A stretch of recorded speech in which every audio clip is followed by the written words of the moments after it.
जय गुरुदेव, जय गायत्री माता। गायत्री महाविज्ञान भाग 3, पंचमुखी साधना। इसमें अब आगे गुरुदेव जी लिखते हैं कि 10 भुजी गायत्री की 5 भुजा सांसारिक है, 5 आत्मिक। आत्मिक भुजाएं आत्मज्ञान, आत्मदर्शन, आत्म अनुभव, आत्म लाभ और आत्म कल्याण है।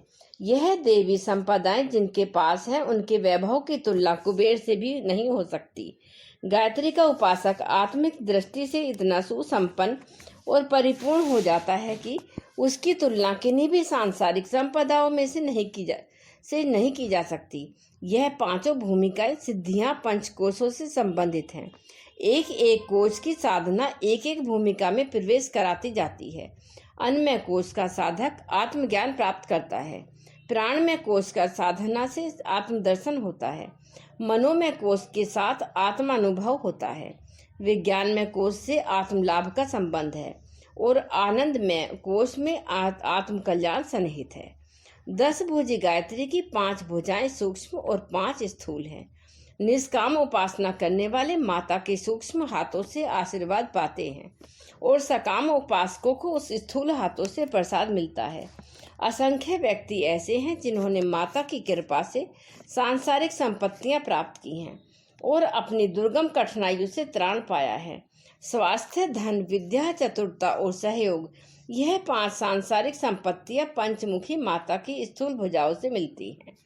ऐसे कितने ही अनुभव हमारे सामने आए हैं जिनमें लोगों ने साधारण गायत्री साधना द्वारा आशाजनक सांसारिक सफलताएं प्राप्त की हैं। जिनके घर में रोग घुस रहा था, बीमारी की पीड़ा सहते सहते डॉक्टरों का घर भरते भरते जो कातर हो रहे थे, उन्होंने रोग मुक्ति के वरदान पाए। सरीखे प्राण घातक रोगों की मृत्यु सैया पर से उठकर खड़े हो गए। कईयों को जन्मजात पैतृक रोगों तक से छुटकारा मिला। कितने ही बेकार, दरिद्र और अयोग्य व्यक्ति अच्छी जीविका के अधिकारी बन गए। साधनहीन और अविकसित लोग चतुर, बुद्धिमान, कलाकार, शिल्पी, गुणवान, प्रतिभावान, सर्वप्रिय नेता और यशस्वी बन गए। जिनको सब ओर से तिरस्कार, अपमान, द्वेष, संघर्ष और असहयोग ही मिलता था, उनको घर बाहर सर्वत्र प्रेम, सहयोग, सद्भाव तथा मधुर व्यवहार प्राप्त होने लगा। ऐसे अगणित चमत्कारी लाभ उठाने वाले लोगों से हम स्वयं परिचित हैं। मुकदमा, आक्रमण, बंधन, भय, आशंका, विरोध, परीक्षा, बीमारी, दरिद्रता, भूतखाना, संतति, कष्ट, व्यसन, दुर्गुण और कुचक्रों के त्रासदायक चंगुल से छूटकर अनेक व्यक्तियों ने संतोष की सांस ली है। कष्टकर वर्तमान और भयंकर भविष्य को देखकर जो लोग की कर्तव्य विमूढ़ हो रहे थे, उन्होंने जब गायत्री का आश्रय लिया तो तीक्ष्ण उन्हें धैर्य, साहस और प्रकाश प्राप्त हुआ।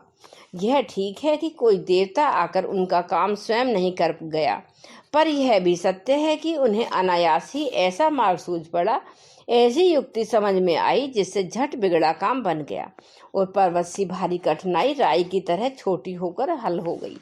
जिस आपत्ति में यह लगता है कि न जाने किसके कारण हम पर क्या बीतेगी, वह सभी आशंकाएं काई की तरह फट गईं और कठिनता सरल हो गई।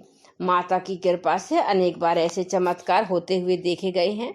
स्वास्थ्य और धन की भांति 10 भुजी गायत्री की तीसरी स्थूल भुजा का प्रसाद विद्या के रूप में मिलता है।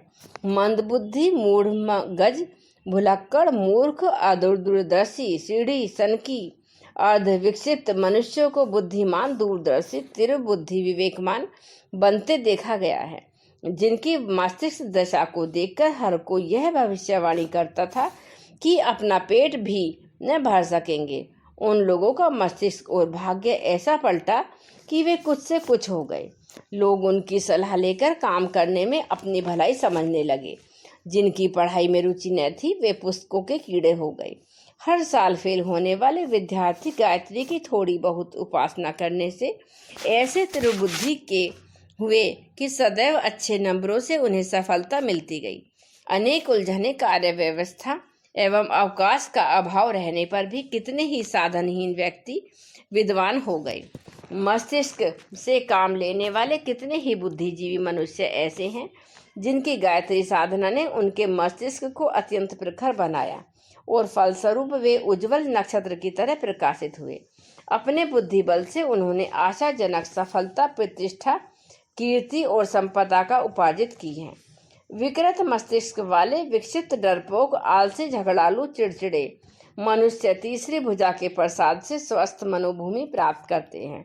भूतोन्माद, प्रेत बाधा, स्त्रियों और बालकों पर होने वाले दुष्ट आत्माओं के आक्रमणों का दूर करने की अद्भुत शक्ति गायत्री उपासना में है। 1000 ओझा, सयाने और तांत्रिक तराजू के एक पलड़े में रखे जाएं और एक गायत्री उपासक एक ओर रखा जाए तो निश्चित रूप से इस दिव्य शक्ति की ही उपयोगिता सिद्ध हो जाएगी। चातुर्यपूर्ण कामों का प्रारंभ करते समय शारदा का, सरस्वती का आह्वान, वंदन और पूजन करने की प्रथा है। कारण यही है कि बुद्धि तत्व में माता की कृपा से एक ऐसी सूक्ष्म विशेषता बढ़ जाती है जिससे वे विशिष्ट बातें आसानी से हृदयगम हो जाती हैं। चित्रकला, संगीत, कविता, संभाषण, लेखन, शिल्प, रसायन, चिकित्सा, शिक्षण, नेतृत्व, अन्वेषण, परीक्षण, निर्णय, दलाली, प्रचार, व्यवसाय, खेल, प्रतिद्वंदिता, कूटनीति आदि कितनी ही बातें ऐसी हैं जिनमें विशेष सफलता वही पा सकता है जिसकी बुद्धि में सूक्ष्मता हो। मोटी अकल से इस प्रकार के कर्मों में लाभ नहीं होता। कुशाग्र, सूक्ष्म वेदी, बुद्धि चातुर्य गायत्री माता के पुण्य प्रसाद के रूप में प्राप्त होता है। ऐसी श्रद्धा रखने के कारण ही लोग अपने कार्यों को आरंभ करते हुए शारदा वंदना करते हैं। गायत्री की स्थूल 5 भुजाओं में 5वीं भुजा का प्रसाद सहयोग है। यह जिसे मिलता है वह स्वयं विनम्र, मधुरभाषी, प्रसन्नचित्त, हंसमुख, उदार, दयालु, उपकारी, सहृदय, सेवाभावी, निरंकारी बन जाता है। यह विशेषताएं उनमें बड़ी तेजी से बढ़ती हैं। फलस्वरूप उनके संपर्क में जो भी कोई आता है वह उनका बेपैसे का गुलाम बन जाता है। ऐसे स्वभाव वाले मनुष्य के स्त्री पुरुष, पुत्र, भाई, भतीजे, चाचा, ताऊ सभी अनुकूल, सहायक और प्रशंसक रहते हैं। घर में उसका मान सत्कार होता है और सब कोई उसकी सुविधा का ध्यान रखते हैं। घर में हो या बाहर, बाजार में, मित्रों में, परिचितों में, सर्वत्र उसे प्रेम, सत्कार और सहयोग प्राप्त होता है। ऐसे स्वभाव के व्यक्ति कहीं भी मित्र विहीन नहीं रहते।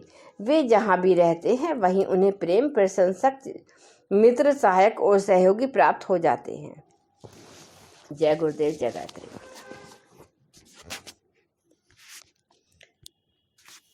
दाहिनी और बाईं सूक्ष्म और स्थूल गायत्री की 10 भुजाएं साधक को प्राप्त होने वाली 5 आत्मिक और 5 भौतिक सिद्धियां हैं।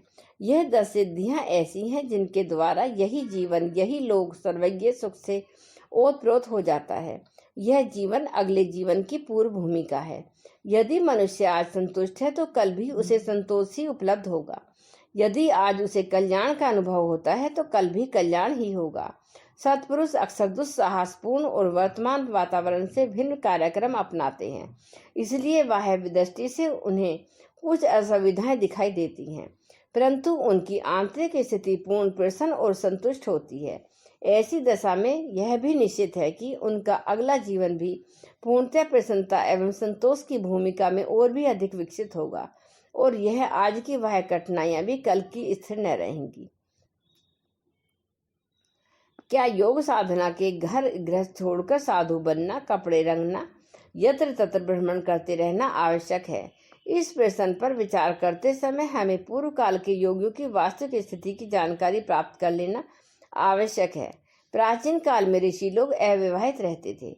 यह मान्यता ठीक नहीं। यह ठीक है कि ऋषि मुनियों में से कुछ ऐसे भी थे जो कुछ समय तक अथवा आजीवन ब्रह्मचारी रहते थे, पर उनमें से अधिकांश गृहस्थ थे।